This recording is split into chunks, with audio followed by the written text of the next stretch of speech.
11 months ago, September 2nd, 2025, the strikes began with Operation Southern Spear. Now, in the last 24 hours, we've been told that that mission may be coming to a close, replaced by something else.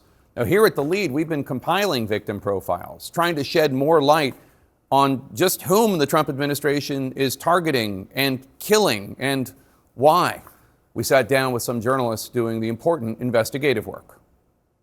They're murder victims. That's Virginia Democratic Senator Tim Kaine's assessment of the Trump administration's campaign targeting people that the administration calls narco-terrorists.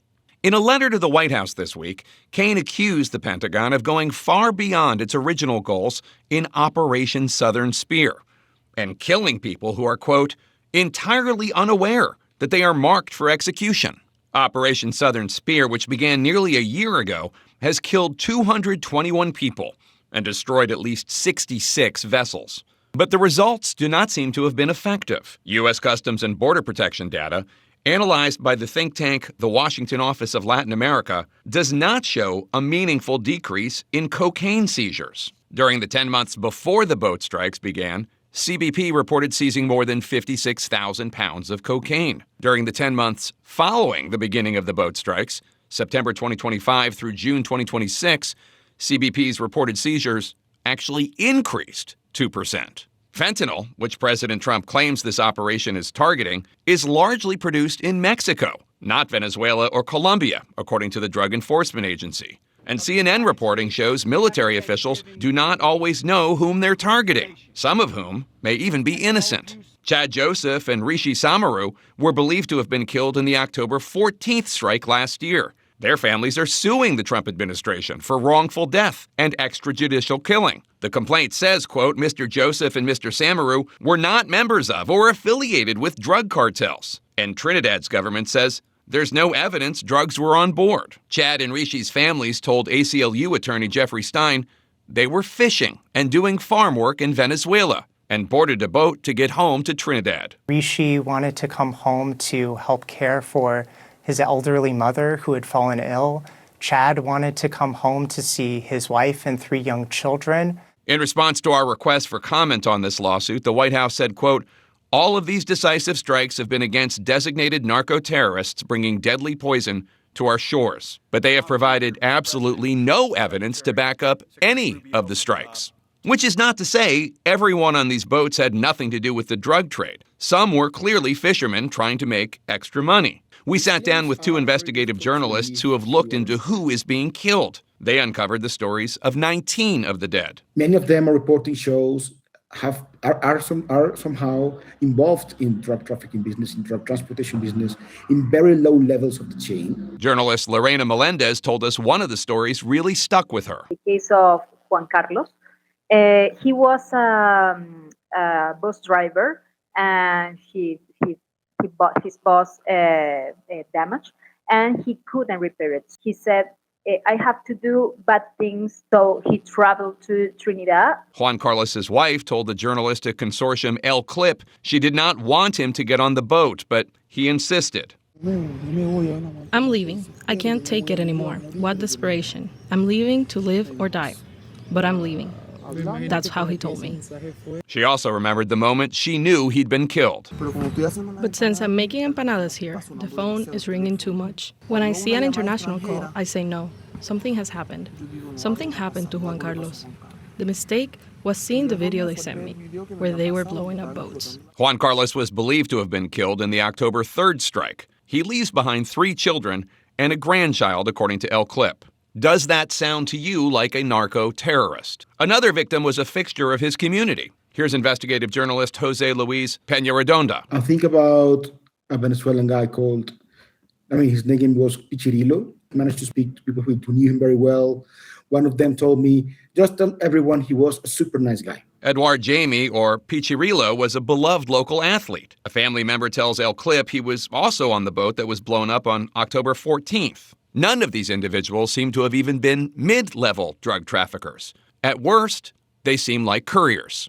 Remember when the U.S. struck what Trump called a drug submarine? There were 2 survivors. The U.S. military held them, then released them to their home countries, again raising questions about whether the Trump administration knew who they were targeting. Andres Tufina Chila was one of those two men. His sister told CNN he was not a criminal. Last month, the Los Angeles Times followed the stories of 8 fishermen from Mexico who vanished after the February 16th U.S. strikes. Quote, the men sometimes earned extra cash by transporting gasoline to the high seas, where they would refill speedboats ferrying cocaine from South America. They were all killed. A mass was held for the men at sea a few days later. This video provided by the LA Times shows mourners drinking beer and singing songs.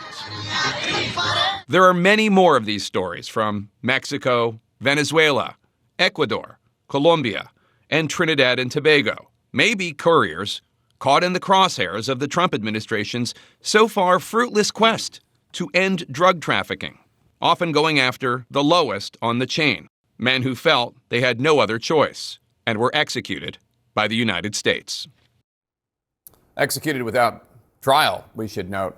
As Monday night became Tuesday this week, Southern Command announced that Joint Task Force Southern Spear was ending, and it would be replaced by Joint Task Force Western Hemisphere. We asked the Pentagon if they knew who they were targeting during Southern Spear. They maintain, quote, targeting decisions are deliberate, based on comprehensive assessments and reviewed through established processes. Every narco-terrorist killed in the Department of War operations was an affiliated member of a designated terrorist organization actively transporting illicit material.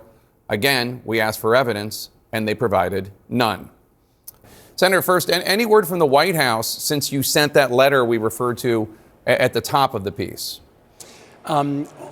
Jake, good to be with you. The White House made a public statement that they're only striking designated narco-terrorists, and they're lying.